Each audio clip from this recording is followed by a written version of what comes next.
Hello students, welcome to today's lecture. Today we are going to learn some basic terms related with bank or related with investment, financial investment. First principle P. The amount invested or borrowed from a bank is called as principal, denoted as P.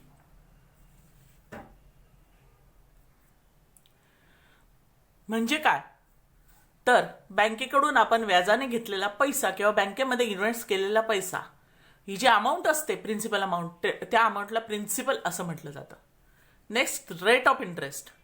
The amount charged on a loan typically express as annual percentage is known as rate of interest expressed in PCPA per cent per annum. आता त्याआधी वरची एक ओळ बघा. Typically express as annual percentage म्हणजे per year percentage. Percentage म्हणजे 100 रुपीजवर लावला गेलेला रेट. मग हाच अर्थ इथं PCPA मध्ये तुम्हाला दिसतोय. PCPA that is per cent per annum म्हणजे पर सेंट म्हणजे प्रत्येकी 100 रुपयावर, पर ॲनम म्हणजे प्रत्येकी 1 वर्षासाठी जे व्याज लावलं जाईल तो असतो रेट ऑफ इंटरेस्ट. इथं फॉर एक्झाम्पल एक रेट ऑफ इंटरेस्ट दिलाय 10 PCPA. या 10 PCPAचा अर्थ लिहिलाय खाली की on 100 rupees principal for 1 year the interest will be 10 rupees. मग या 10 PCPAच्या आधाराने पुढचं व्याज कॅल्क्युलेट केलं जातं, पुढचा इंटरेस्ट कॅल्क्युलेट केला जातो. Next is time. The duration for which the principal is borrowed or deposited in a bank is the time period denoted as T. म्हणजे आपण पैसा किती कालावधीसाठी इन्व्हेस्ट केला और किती कालावधीसाठी व्याजाने घेतला त्याला म्हटलं जातं time period. Next simple interest. The extra amount other than principal earn from a bank और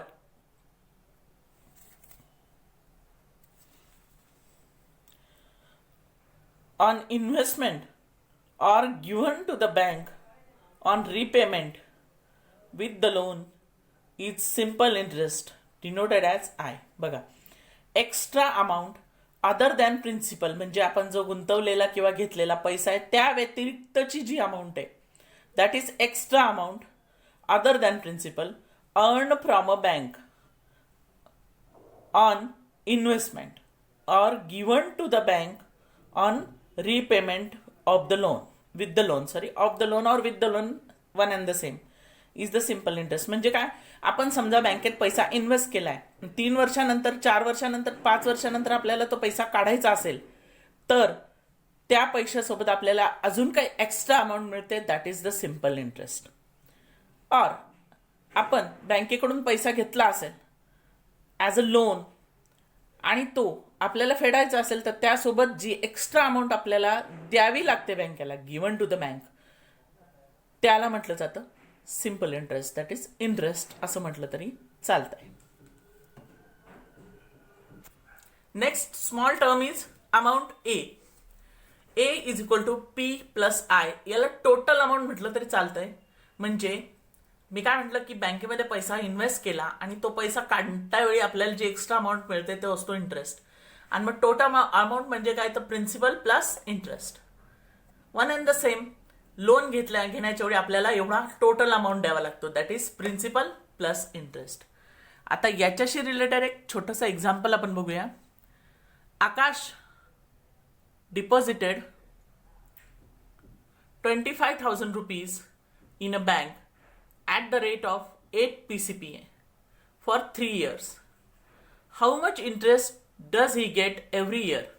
How much altogether? म्हणजे आकाशने बँकेमध्ये 25,000 रुपये डिपॉझिट केले at the rate of 8 PCPA for 3 years 3 वर्षासाठी. तर 3 वर्षानंतर त्याला एकूण किती व्याज मिळेल ऑलटुगेदर आणि प्रत्येक वर्षी किती व्याज मिळेल एव्हरी इयर. ठीक आहे. आता हे एक्झाम्पल सिम्पल वेने आपल्याला सॉल्व्ह करायचं आहे. सिम्पल वे म्हणजे कसं तर बघा, पहिल्यांदा गिवन थिंग्स बघा. Principal 25,000 rupees, time period 3 years, rate of interest 8 PCPA. Rate of interest 8 PCPA. So इथं मी एक 3 स्लॉट घेतलेत, प्रिन्सिपल, टाइम अँड इंटरेस्ट. आता मी 8 PCPAचा मिनिंग तुम्हाला लिहून दिला आहे. रेट ऑफ इंटरेस्टचा मिनिंग 8 PCPA म्हणजे काय, 100 रुपीजवर 1 इयरसाठी इंटरेस्ट आहे 8 rupees. On 100 rupees for 1 year interest is 8 rupees. हे काय लिहिलं आपण, रेट ऑफ इंटरेस्टचा meaning PCPA, percent on 100 rupees per annum for 1 year the interest is 8 rupees. So 10 ने, आता या 100ला आपण 10 ने मल्टिप्लाय करूया. That is for 1000 rupees and for 1 year the interest will be 80 rupees. 100ला 10 ने मल्टिप्लाय केले, 8ला पण 10 ने. इथं सिम्पली आपण एक 0 वाढवला असं म्हटलं तरी चालेल. सो आता या 1000 to 25,000. So therefore for 25,000 rupees and for 1 year the interest will be 2,000 rupees. काय केलं, multiplied by 25 multiplied by 25 म्हणजे 25,000 रुपयाचं 1 वर्षाचं व्याज आलं 2,000 रुपये. कसं केलं आपण, 100 रुपये 1 वर्ष 8 रुपयेच. देअरफॉर 1,000 रुपये 1 वर्ष 80 रुपये. देअरफॉर 25,000 रुपये 1 वर्ष 2,000 रुपये. प्रत्येकाला याला 25 ने गुणलं, याला 25 ने गुणलं. हे झालं फॉर 1 इयर. प्रिन्सिपल आता 25,000 आहे. For 1 year interest will B 2,000 rupees. आता या 25,000 as it is for 25,000 and for 3 years the interest will B 2,000 multiplied by 3 that is 6,000 rupees. म्हणजे आपल्याला विचारलं होतं की पर इयर इंटरेस्ट किती, 2,000 and for 3 years total किती, 6,000. Therefore the interest for 1 year is equal to 2,000 rupees and the interest for 3 years is equal to 6,000 rupees. So this is our final answer. That's all for today. Next lecture मध्ये आपण फॉर्म्युलाचा वापर करून interest कसा find करायचा ते बघणार आहोत. Okay, thank you.